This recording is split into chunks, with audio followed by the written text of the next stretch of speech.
നമസ്കാരം. അനു ഓൺലൈനിലേക്ക് ഏവർക്കും സ്വാഗതം.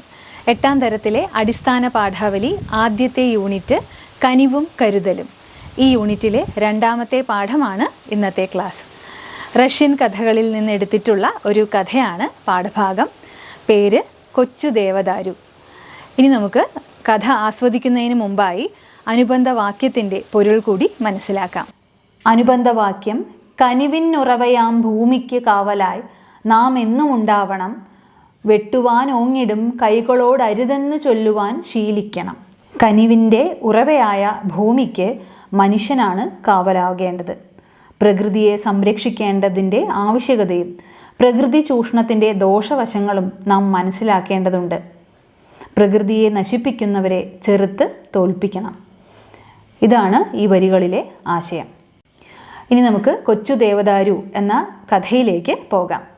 പഴയകാല റഷ്യൻ ജീവിത പശ്ചാത്തലത്തിൽ സെർഗെയ് മിഹൽക്കോഫ് രചിച്ച ചെറുകഥയാണ് കൊച്ചു ദേവദാരു. ശിശിരത്തിലെ ഓക്കുമരം എന്ന കൃതിയിൽ നിന്നാണ് ഈ കഥ എടുത്തിട്ടുള്ളത്. മഞ്ഞും മരങ്ങളും ജീവികളും പ്രകൃതിയും എല്ലാം കഥാപാത്രങ്ങളായി വരുന്ന കഥകളാണ് ഈ കൃതിയിൽ ഉള്ളത്. ശിശിരത്തിലെ ഓക്കുമരം എന്ന കൃതിയിലെ ഏറ്റവും മനോഹരമായ കഥകളിലൊന്നാണ് കൊച്ചു ദേവദാരു. നമുക്കിനി കഥ വായിക്കാം. വനപാലകന്റെ വീടിന് മുമ്പിലുള്ള തുറന്ന പ്രദേശത്ത് ദേവദാരു വൃക്ഷത്തിൻ്റെ ഒരു കൊച്ചു തൈ വളർന്നിരുന്നു. അടുത്തുള്ള കാട്ടിലെ വൻ പൈൻ മരങ്ങളും ദേവദാരു വൃക്ഷങ്ങളും അതിനെ വാത്സല്യത്തോടെ നോക്കിയിരുന്നു. ഈ കൊച്ചു ദേവദാരുവിന് അത്ര അഴകുണ്ടായിരുന്നു. അതിൻ്റെ പ്രായത്തിലുള്ള മറ്റു വൃക്ഷത്തൈകളെ പോലെ അതും വളർന്നു. വേനലിലെ മഴയിൽ കുളിച്ചും ഹേമന്തത്തിലെ മഞ്ഞുകൊണ്ട് പുതച്ചും വസന്തത്തിലെ ഊഷ്മളമായ സൂര്യവെളിച്ചത്തിൽ അത് വെയിൽ കാഞ്ഞിരുന്നു. കൊടുങ്കാറ്റും ഇടിമിന്നലും വരുമ്പോൾ അത് വിറയ്ക്കുകയും ചെയ്തിരുന്നു. അതിനു ചുറ്റും കാട്ടിലെ ജീവിതം അവിരാമം തുടർന്നുകൊണ്ടേയിരുന്നു. എലികൾ അതിൻ്റെ ചുവട്ടിൽ അങ്ങോട്ടും ഇങ്ങോട്ടും ഓടിക്കളിച്ചു. പലതരത്തിലുള്ള ഷഡ്പദങ്ങൾ അതിൻ്റെ അരികിൽ ജീവിച്ചു വന്നു. വെയിലുള്ളപ്പോൾ ഭംഗിയുള്ള ചിത്രശലഭങ്ങൾ അതിൻ്റെ ചില്ലകൾക്കിടയിൽ പാറിക്കളിച്ചു. രാവിലെയും വൈകുന്നേരവും പക്ഷികൾ അതിനെ ചുറ്റിപ്പറന്നു. ഒരു ദിവസം കൊച്ചു ദേവദാരു ശരിക്കും ജീവനുള്ള ഒരു മുയലിനെ കാണുകയും അതുമായി പരിചയപ്പെടുകയും ചെയ്തു. ആ തുറന്ന പ്രദേശത്ത് ഒറ്റയ്ക്കാണ് ദേവദാരു വളർന്നതെങ്കിലും അതിനൊരിക്കലും ഏകാന്തത അനുഭവപ്പെട്ടില്ല. ഒരു ദേവദാരുവിൻ്റെ ബാല്യത്തിലേക്കാണ് എഴുത്തുകാരൻ നമ്മളെ ആദ്യം കൊണ്ടുപോകുന്നത്. വനപാലകൻ്റെ വീടിന് മുമ്പുള്ള തുറന്നൊരു പ്രദേശത്താണ് ആ കൊച്ചു തൈ വളർന്നത്. മറ്റു തൈകളെ പോലെ അത് വളർന്ന് വന്നു. അടുത്തുള്ള കാട്ടിലെ വലിയ വലിയ വൃക്ഷങ്ങൾ അതിനെ വാത്സല്യത്തോടെ നോക്കി. അത്ര ഭംഗി ഉണ്ടായിരുന്നു അതിന്, അഴക്, ഭംഗി. മഞ്ഞുകാലത്ത് അത് മഞ്ഞുകൊണ്ട് പുതച്ചു. വസന്തത്തിലെ സൂര്യവെളിച്ചത്തിൽ വെയിൽ കാഞ്ഞു. കൊടുങ്കാറ്റും ഇടിമിന്നലും ഉണ്ടാകുമ്പോൾ അത് വിറയ്ക്കുകയും ചെയ്തു. ഇങ്ങനെയൊക്കെ വിശദീകരിക്കുമ്പോൾ നമ്മുടെ മനസ്സിൽ അതൊരു ദേവദാരുവല്ല, ഒരു കൊച്ചുകുട്ടി തന്നെയാണ് എന്ന തോന്നലാണ് ഉണ്ടാകുന്നത്. മാനുഷിക ഭാവങ്ങൾ ആ ദേവദാരു വൃക്ഷത്തിന് കഥാകാരൻ കൊടുത്തിരിക്കുന്നു. അവിരാമം, വിശ്രമമില്ലാതെ.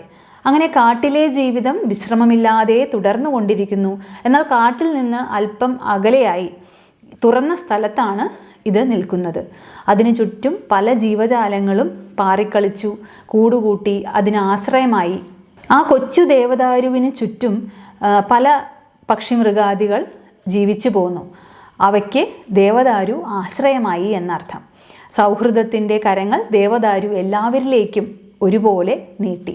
ചിത്രശലഭങ്ങളും അതുപോലെ ഷഡ്പദങ്ങൾ ചെറുപ്രാണികൾ ഒക്കെ അതുമായി കൂട്ടുകൂടി ഒരു മുയലിനെ അത് പരിചയപ്പെടുകയും ചെയ്തു. അങ്ങനെ ഒറ്റയ്ക്കാണ്, അല്ലെങ്കിൽ തുറന്ന പ്രദേശത്ത് ഒറ്റയ്ക്കാണ് ദേവദാരു വളർന്നു വന്നതെങ്കിലും അതിനൊരിക്കലും ഏകാന്തത അനുഭവപ്പെട്ടില്ല. ഇതൊക്കെ ദേവദാരു വൃക്ഷത്തിൻ്റെ ഗുണങ്ങളായിട്ട് കാണാം. തുറന്ന സൗഹൃദമുള്ള, എല്ലാവരുമായും അടുപ്പവും പരിചയം വയ്ക്കുന്ന ഒരു വ്യക്തിയെ എന്ന പോലെയാണ് നമുക്ക് ദേവദാരുവിനെ ഇവിടെ കഥാകൃത്ത് പരിചയപ്പെടുത്തി തരുന്നത്. തുടർന്ന് വായിക്കാം. പക്ഷേ ഒരു ദിവസം എവിടെ നിന്നോ ഒരു മാക്പൈ പറന്നു വന്ന് ആ കൊച്ചുമരത്തിൻ്റെ ചില്ലയിലിരുന്ന് മുമ്പോട്ടും പിറകോട്ടും ആടാൻ തുടങ്ങി. കൊച്ചു ദേവദാരു വിനയത്തോടെ മാക്പൈയോട് പറഞ്ഞു, ദയവായി എൻ്റെ ചില്ലകളിൽ ഇരുന്ന് ആടരുത്, അത് ഒടിഞ്ഞു പോകും. മാക്പൈ മര്യാദയില്ലാതെ മറുപടി പറഞ്ഞു. അല്ലെങ്കിലും ഈ ചില്ലകൾ കൊണ്ട് നിനക്കെന്ത് പ്രയോജനം? എന്തായാലും പുതുവർഷം വരുമ്പോൾ ആരെങ്കിലും നിന്റെ തലപ്പ് മുഴുവൻ വെട്ടിക്കൊണ്ടുപോകും, തീർച്ച. എൻ്റെ തലപ്പ് ആര് വെട്ടിക്കൊണ്ടുപോകും? എന്തിനു വേണ്ടി? ദേവദാരു മൃദുസ്വരത്തിൽ ചോദിച്ചു. നിന്നെ ഇഷ്ടപ്പെട്ട ആരെങ്കിലും, മാക്പൈ പറഞ്ഞു. നിനക്ക് അറിഞ്ഞുകൂടെ, പുതുവർഷം വരുമ്പോൾ ആളുകൾ കാട്ടിൽ വരും, നിന്നെ പോലെയുള്ള മരങ്ങൾ വെട്ടിക്കൊണ്ടുപോകാൻ. നീയാണെങ്കിൽ എല്ലാവർക്കും കാണത്തക്ക തുറന്ന സ്ഥലത്താണ് നിൽക്കുന്നത്. ഇങ്ങനെ കൊച്ചു ദേവദാരു വളരെ സന്തോഷത്തോടുകൂടി കഴിയുന്നിടയ്ക്കാണ് ഒരു മാക്പൈ, ഒരുതരം പക്ഷിയാണ്, കറുപ്പും വെള്ളയും നിറമുള്ള ചിത്രത്തിൽ കാണിച്ചതുപോലെയുള്ള ഒരു പക്ഷി. ആ പക്ഷി ഈ മരത്തിൻ്റെ ചില്ലയിലിരുന്ന് മുമ്പോട്ടും പിറകോട്ടും ആടാൻ തുടങ്ങി. വളരെ വിനയത്തോടെ ദേവദാരു അതിനോട് എൻ്റെ ചില്ലകളിൽ ഇരുന്നാൽ ആടരുത്, ഇങ്ങനെ അതൊടിഞ്ഞു പോകും എന്നിങ്ങനെ അഭ്യർത്ഥിക്കുന്നു.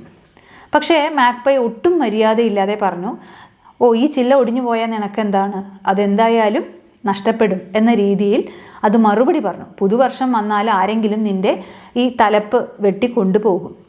ഇത് കേട്ട് അത്ഭുതപ്പെട്ട ദേവദാരു എന്തിനു വേണ്ടിയാണ് അങ്ങനെ ചെയ്യുന്നത് എന്ന് ചോദിക്കുന്നു. ആരാണ് വെട്ടിക്കൊണ്ടുപോവുക? അപ്പോൾ വീണ്ടും മാക്പൈ പറയുന്നു, പുതുവർഷം വരുമ്പോൾ ആളുകളൊക്കെ കാട്ടിൽ വരും, നിന്നെ പോലെയുള്ള ദേവദാരു, ഭംഗിയുള്ള വൃക്ഷമാണ് ദേവദാരു, ഇതുപോലെയുള്ള വൃക്ഷങ്ങളെ അവർ എന്തു ചെയ്യും? പുതുവർഷത്തിന് വേണ്ടി വെട്ടിക്കൊണ്ടുപോവുക പതിവാണ്. ഇനി നീയാണെങ്കിലോ ഒരു തുറന്ന സ്ഥലത്ത്, എല്ലാവരും കാണത്തക്ക രീതിയിൽ ഒരു തുറന്ന സ്ഥലത്താണ് നിൽക്കുന്നത്. അതുകൊണ്ട് നിന്റെ ചില്ലകളെക്കുറിച്ചുള്ള ആശങ്ക നീ ഇപ്പം തന്നെ വെടിഞ്ഞോളൂ, അത് മുറിച്ചു മാറ്റപ്പെടാനുള്ളതാണ് എന്നിങ്ങനെ ഒരു മര്യാദയുമില്ലാതെ ദേവദാരുവിനോട് മാക്പൈ പറയുന്നു. ഞാനിവിടെ കുറേ വർഷങ്ങളായി പാർക്കുന്നു, ഇതുവരെ എന്നെ ആരും ഉപദ്രവിച്ചിട്ടില്ലല്ലോ. ആ കൊച്ചുമരം തർക്കിക്കാൻ ഒരു വിഫല ശ്രമം നടത്തി. ശരി, നോക്കിക്കോളൂ, ഈ വർഷം ആളുകൾ തീർച്ചയായും നിന്റെ തലപ്പ് വെട്ടിക്കൊണ്ടുപോകും. ദയവില്ലാതെ ഇത്രയും പറഞ്ഞ് മാക്പൈ അതിൻ്റെ പാട്ടിന് പറന്നുപോയി. വേനലിലും ശരത്കാലത്തും കൊച്ചു ദേവദാരു പേടിയോടെയാണ് ജീവിച്ചത്. മഞ്ഞ് വീഴാൻ തുടങ്ങിയപ്പോൾ അതിന് ഒട്ടും സമാധാനമില്ലാതായി. കാട്ടിലേക്ക് ഓടിപ്പോയി മറ്റു വലിയ മരങ്ങൾക്കിടയിൽ ഒളിക്കാൻ അതിന് കഴിയില്ലല്ലോ. ഡിസംബർ മാസത്തിൽ കനത്ത മഞ്ഞ് പെയ്തു. വലിയ മരങ്ങളുടെ ശാഖകൾ പോലും മഞ്ഞു വീണ് ഘനം കൊണ്ട് കീഴോട്ട് ചാഞ്ഞുകിടന്നു. കൊച്ചു ദേവദാരുവിൻ്റെയും അറ്റം വരെ മഞ്ഞിനാൽ മൂടപ്പെട്ടു. അത് നന്നായി, ആ കൊച്ചുമരം ആശ്വസിച്ചു. മഞ്ഞുകൊണ്ട് മൂടിയതിനാൽ ആരും എന്നെ കാണുകയില്ലല്ലോ. ദേവദാരു വീണ്ടും ആ മാക്പൈയോട് തർക്കിക്കാൻ ഒരു വിഫല ശ്രമം, ഫലമില്ലാത്ത ശ്രമം, അങ്ങനെ ഒരു തർക്കം നടത്തി നോക്കി. ഞാൻ കുറേ കാലമായി ഇവിടെ പാർക്കുന്നു, ഇതുവരെ ആരും എന്നെ ഉപദ്രവിച്ചിട്ടില്ല. അപ്പോൾ മാക്പൈ പറയുന്നു, എന്നാൽ ഈ വർഷം നോക്കിക്കോളൂ, നിന്റെ തലപ്പ് വെട്ടിക്കൊണ്ടുപോകാൻ തീർച്ചയായും ആളുകൾ വരും. അങ്ങനെ അതും പറഞ്ഞ് ആ പക്ഷി അതിൻ്റെ പാട്ടിനങ്ങ് പറന്നുപോയി. ചില വ്യക്തികളെ പോലെയാണ് ഇവിടെ മാക്പൈ. എരുതിയിൽ എണ്ണ ഒഴിക്കുക എന്നൊരു പ്രയോഗമുണ്ട്. ദേവദാരു ആകെ ഭയപ്പെട്ടിരിക്കുകയാണ്. അതിനിടയിലാണ് ഈ വർഷം എന്തായാലും നിന്റെ തലപ്പ് വെട്ടിക്കൊണ്ടുപോകാൻ ആൾ വരും എന്ന് പറയുന്നത്. നമുക്കിടയിലും അത്തരം മനുഷ്യരുണ്ട്, നമ്മുടെ ഉള്ളിലേക്ക് ആദി കയറ്റിത്തരുന്ന ചിലർ. വീണ്ടും വീണ്ടും ആ തീ ആളി കത്തിക്കാൻ അവർ ശ്രമിച്ചുകൊണ്ടേയിരിക്കും. അപ്പോൾ ഇവിടെ ദേവദാരു, മാക്പൈ പോലെയുള്ളതൊക്കെ പക്ഷികളും അതുപോലെ വൃക്ഷവുമൊക്കെ ആണെങ്കിൽ പോലും ചില മാനുഷിക ഭാവങ്ങൾ കൊണ്ടുവരാൻ കഥാകൃത്ത് ശ്രമിക്കുന്നുണ്ട്. അങ്ങനെ ഇതും പറഞ്ഞ് പറന്നു പോകുന്ന ആ പക്ഷി ദേവദാരുവിൻ്റെ മനസ്സിൽ വലിയ പേടിയായി. മഞ്ഞു വീഴാൻ തുടങ്ങിയതോടുകൂടി ഒട്ടും സമാധാനമില്ലാതായി. കാരണം അത് കഴിഞ്ഞ ഈ മഞ്ഞുകാലം കഴിഞ്ഞ് അടുത്ത് തന്നെ പുതുവർഷം ആരംഭിക്കും. ഡിസംബർ മാസത്തിൽ കനത്ത മഞ്ഞ് പെയ്ത് വലിയ വൃക്ഷങ്ങൾ പോലും മഞ്ഞിനാൽ മൂടപ്പെട്ടു. ദേവദാരുവിൻ്റെയും അറ്റം വരെ മഞ്ഞ് മൂടിക്കിടന്നു. അപ്പോൾ ആ മരത്തിന് ആശ്വാസം തോന്നി. കാരണം മഞ്ഞ് മൂടിയതിനാൽ ആരും എന്നെ കാണില്ലല്ലോ എന്നാണത് ചിന്തിച്ചത്. പിന്നെ വർഷത്തിൻ്റെ അവസാന ദിവസം ഡിസംബർ 31-ാം തീയതിയും വന്നു ചേർന്നു. ഇന്നത്തെ ദിവസം കൂടി എങ്ങനെയെങ്കിലും കഴിഞ്ഞു കിട്ടിയാൽ മതി, എങ്കിൽ ഞാൻ രക്ഷപ്പെട്ടു. ദേവദാരു ഈ വിധം ചിന്തിച്ചിരിക്കുമ്പോൾ ഒരു മനുഷ്യൻ അതിൻ്റെ അടുത്തേക്ക് വന്നു. അയാൾ നേരെ അതിൻ്റെ അടുത്ത് ചെന്ന് അതിൻ്റെ മുകൾ ഭാഗം പിടിച്ച് ശക്തിയായി കുലുക്കി. മഞ്ഞുപാളികൾ അതിൻ്റെ ചില്ലകളിൽ നിന്ന് താഴെ വീണു. ദേവദാരു അതിൻ്റെ പച്ചച്ച ചില്ലകളെല്ലാം വിടർത്തി ഒരു കൊച്ചു സുന്ദരിയെ പോലെ നിലകൊണ്ടു. നിന്നെ ഞാൻ തിരഞ്ഞെടുത്തത് നന്നായി എന്ന് പറഞ്ഞ് ആ മനുഷ്യൻ തൃപ്തിയോടെ ചിരിച്ചു. ഇത് കേട്ട് കൊച്ചു ദേവദാരുവിന് ബോധം നഷ്ടപ്പെട്ടത് അയാൾ ശ്രദ്ധിച്ചില്ല. ബോധം തെളിഞ്ഞപ്പോൾ എന്താണ് സംഭവിച്ചത് എന്ന് ആ കൊച്ചു മരത്തിന് മനസ്സിലായില്ല. എന്താശ്ചര്യം, അതപ്പോഴും അവിടെ ജീവനോടെ നിന്നിരുന്നു. അതിൻ്റെ ചില്ലകളിൽ പല നിറത്തിലുള്ള രസക്കുടുക്കുകൾ അനവധി തൂക്കിയിരുന്നു. അതിൻ്റെ അടി മുതൽ അറ്റം വരെ ചില്ലകളിലെല്ലാം വെള്ളി നിറത്തിലുള്ള നൂലുകൾ ചുറ്റിയിരുന്നു. അതിൻ്റെ അറ്റം സ്വർണ്ണ നിറത്തിലുള്ള ഒരു വലിയ നക്ഷത്രം കൊണ്ട് അലങ്കരിച്ചിരുന്നു. അങ്ങനെ അവൾ ഭയപ്പെട്ട ഡിസംബർ മാസവും എത്തി. ആ വർഷത്തെ അവസാന ദിവസം ഡിസംബർ 31 വന്നു ചേർന്നു. അടുത്ത ദിവസമാണ് പുതുവർഷം. ഇന്നത്തെ ദിവസം കൂടി കടന്നു കിട്ടിയാൽ പിന്നീട് ഒരു വർഷത്തേക്ക് ഭയപ്പെടേണ്ടല്ലോ എന്ന് ദേവദാരു ചിന്തിച്ചിരിക്കണം. ഇങ്ങനെയുള്ള ചിന്തകളിൽ മുഴുകിയിരിക്കുമ്പോഴാണ് ഒരു മനുഷ്യൻ അതിൻ്റെ അടുത്ത് ചെന്ന് മുകളിലേക്ക് കയറി അതിൻ്റെ ചില്ലകളൊക്കെ കുലുക്കിയത്. മഞ്ഞെല്ലാം പൊഴിഞ്ഞു പോയപ്പോൾ ഒരു കൊച്ചു സുന്ദരിയെ പോലെ അതിൻ്റെ പച്ച നിറത്തിലുള്ള ചില്ലകളെല്ലാം വിടർത്തി ദേവദാരു കാണപ്പെട്ടു. നേരത്തെ തന്നെ പറഞ്ഞിരുന്നു ആ കൊച്ചു ദേവദാരുവിന് അത്രയും അഴകായിരുന്നു എന്ന്. ആരിലും ലാളിത്യവും കൗതുകവും ഒക്കെ ഉണർത്തുന്ന ഒരു കൊച്ചു ദേവദാരുവാണത്. അതുകൊണ്ട് തന്നെ ആ മനുഷ്യൻ എന്താണ് പറഞ്ഞത്? നിന്നെ തന്നെ തിരഞ്ഞെടുത്തത് നന്നായി എന്ന്. എന്നിട്ട് അയാൾ തൃപ്തിയോടെ ചിരിച്ചു. അപ്പോഴേക്കും കൊച്ചു ദേവദാരുവിന് ബോധം നഷ്ടപ്പെട്ടു. തൻ്റെ കാര്യം അവസാനിച്ചു, താൻ ഈ ഭൂമിയിൽ നിന്ന് തന്നെ വിടവാങ്ങുകയാണ് എന്നാണ് അവൾ ചിന്തിച്ചത്. പക്ഷെ ബോധം തെളിഞ്ഞപ്പോൾ അവളെ ആശ്ചര്യപ്പെടുത്തിക്കൊണ്ട് അവൾ മനസ്സിലാക്കിയത് എന്താണ്? അപ്പോഴും താൻ അവിടെ ജീവനോടെ നിൽക്കുന്നു എന്നാണ്. അതുമാത്രമല്ല, അതിൻ്റെ ചില്ലകളിലൊക്കെ പല നിറത്തിലുള്ള രസക്കുടുക്കകൾ. നമ്മൾ ക്രിസ്മസ് ട്രീ ഒക്കെ ഒരുക്കുന്ന സമയത്ത് പല വർണ്ണങ്ങളിലുള്ള ബോളുകൾ തൂക്കാറുണ്ട്. അതാണ് ഈ രസക്കുടുക്കകൾ. എന്ന് മാത്രമല്ല, അതിൻ്റെ അടി മുതൽ അറ്റം വരെ എല്ലാ ചില്ലകളിലും വെള്ളി നിറത്തിലുള്ള നൂലുകൾ ഭംഗിയായി ചുറ്റിയിരിക്കുന്നു. അതിൻ്റെ അറ്റം സ്വർണ്ണ നിറത്തിലുള്ള ഒരു വലിയ നക്ഷത്രം കൊണ്ട് അലങ്കരിച്ചിരിക്കുന്നു. അപ്പോൾ ദേവദാരുവിന് വലിയ സന്തോഷമായി. താൻ ജീവിച്ചിരിക്കേണ്ടതെന്ന് മാത്രമല്ല, തന്നെ ഈ വിധം പൊതുവെ സുന്ദരിയായിരിക്കുന്ന ദേവദാരു ഇപ്പോൾ ഒന്നുകൂടി മനോഹരിയായിരിക്കുന്നു. അടുത്ത ദിവസം പുതുവർഷം ആരംഭിക്കുന്ന രാവിലെ 2 കുട്ടികൾ, ഒരു സഹോദരനും സഹോദരിയും വനപാലകൻ്റെ വീട്ടിൽ നിന്ന് പുറത്തു വന്നു.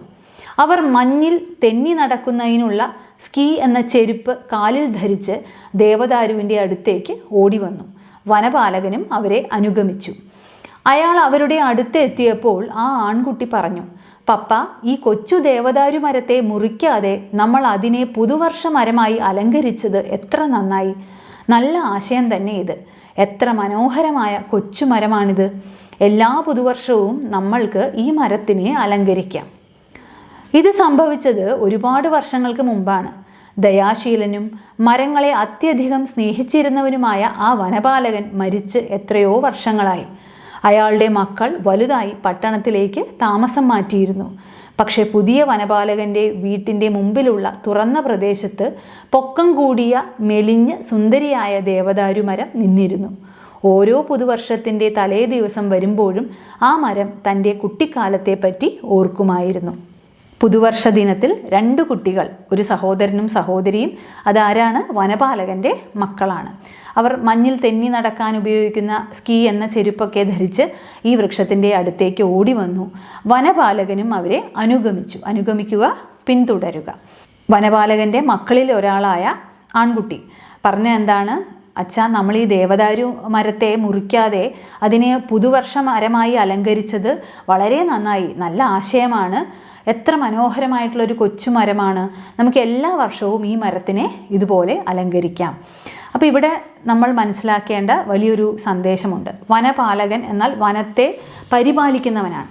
അങ്ങനെയുള്ള ഒരാൾക്ക് ഒരിക്കലും മരത്തെ മുറിക്കാൻ മനസ്സ് വരില്ല. പക്ഷേ അദ്ദേഹം എന്തു ചെയ്തു? തൻ്റെ മക്കളിലേക്ക് കൂടി വൃക്ഷങ്ങളെ സംരക്ഷിക്കേണ്ടതിൻ്റെ പ്രാധാന്യം ബോധ്യപ്പെടുത്തി കൊടുത്തു എന്നുള്ളതാണ് തൻ്റെ ചെയ്തിയിലൂടെ. മറ്റുള്ള എല്ലാ മനുഷ്യരും കാട്ടിലേക്ക് വരുന്നത്, ഈ ഡിസംബർ 31 വരുന്നത് മരങ്ങൾ മുറിച്ച് സ്വന്തം വീട്ടിൽ കൊണ്ടുപോയി അലങ്കരിക്കാനാണ്. ആ ഒരു ദിവസം കഴിഞ്ഞാൽ അത് വെറും വിറകായിട്ട് മാറും. പക്ഷേ ഇവിടെ വനപാലകൻ എന്താണ് ചെയ്തത്? ആ കൊച്ചു ദേവദാരു മരത്തെ അതുപോലെ തന്നെ സംരക്ഷിച്ച് എന്ത് ചെയ്തു? ആ വൃക്ഷത്തെ പുതുവർഷ മരമായി അലങ്കരിച്ചു. അത് വരും തലമുറയ്ക്കുള്ള പാഠം കൂടിയാണ്. ഏത് ആഘോഷങ്ങളും ആവാം, അത് പ്രകൃതിയെ സംരക്ഷിച്ചു കൊണ്ടാകണം. അതുപോലെ ഏത് വികസനവും നമ്മുടെ നാട്ടിലുണ്ടാകാം, അത് പ്രകൃതിയെ സംരക്ഷിച്ചു കൊണ്ടാകണം എന്നൊരാശയം കൂടി നമ്മൾ ഇതിൽ നിന്ന് മനസ്സിലാക്കേണ്ടതുണ്ട്. ആ കൊച്ചു പയ്യനാകട്ടെ അത് മനസ്സിലാക്കിയത് കൊണ്ടാണ് നല്ല ആശയം തന്നെ ഇത് എന്ന് പറഞ്ഞത്.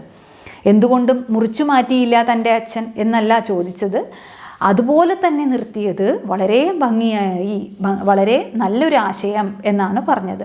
എന്നു മാത്രമല്ല, അവർ വരും വർഷങ്ങളിലും ആ മരത്തെ അപ്രകാരം അലങ്കരിച്ചു. ഇതൊക്കെ നടന്ന് ഒരുപാട് വർഷങ്ങൾ കഴിഞ്ഞു. ആ ദയാശീലനും മരങ്ങളെ സ്നേഹിക്കുന്നവനുമായ വനപാലകൻ മരിച്ച് വർഷങ്ങളായി. മക്കളൊക്കെ വലുതായി പട്ടണത്തിലേക്ക് താമസം മാറ്റി. അപ്പോഴും ആ മരം തുറന്ന സ്ഥലത്ത് തന്നെ നിൽക്കുകയാണ്. പുതിയ വനപാലകൻ വന്നു. ആ വനപാലകനും മരിച്ചുപോയ വനപാലകൻ കൊടുത്തിട്ട് പോയൊരു സന്ദേശം തന്നെയാണ്, ഒരു കാരണവശാലും ആഘോഷങ്ങളുടെ പേരിലാണെങ്കിൽ പോലും മരങ്ങളെ മുറിച്ചു മാറ്റരുത് എന്നുള്ളത്. അതുകൊണ്ടാണ് പുതിയ വനപാലകൻ വന്നിട്ടും എല്ലാ വർഷവും അത് മുറിച്ചു മാറ്റപ്പെടാതെ അതുപോലെ തന്നെ നിന്നത്. അപ്പോൾ ഓരോ പുതുവർഷത്തിൻ്റെ തലേ ദിവസം വരുമ്പോഴും ആ മരം തൻ്റെ കുട്ടിക്കാലത്തെക്കുറിച്ച്, ഇത്തരത്തിലുള്ള സൗഹൃദത്തെക്കുറിച്ച് ഓർക്കുന്നു എന്നുള്ളതാണ്. പ്രകൃതിയും മനുഷ്യനും തമ്മിലുള്ള സ്നേഹബന്ധമാണ് കൊച്ചു ദേവദാരു എന്ന കഥ നൽകുന്ന സന്ദേശം. കഥ ഏവർക്കും ഇഷ്ടപ്പെട്ട് കാണുമെന്ന് കരുതുന്നു. അടുത്ത ക്ലാസ്സിൽ പാഠഭാഗവുമായി ബന്ധപ്പെട്ട ചോദ്യോത്തരങ്ങളാണ്. ഇന്നത്തെ ക്ലാസ് ഇവിടെ അവസാനിപ്പിക്കുകയാണ്. നന്ദി, നമസ്കാരം.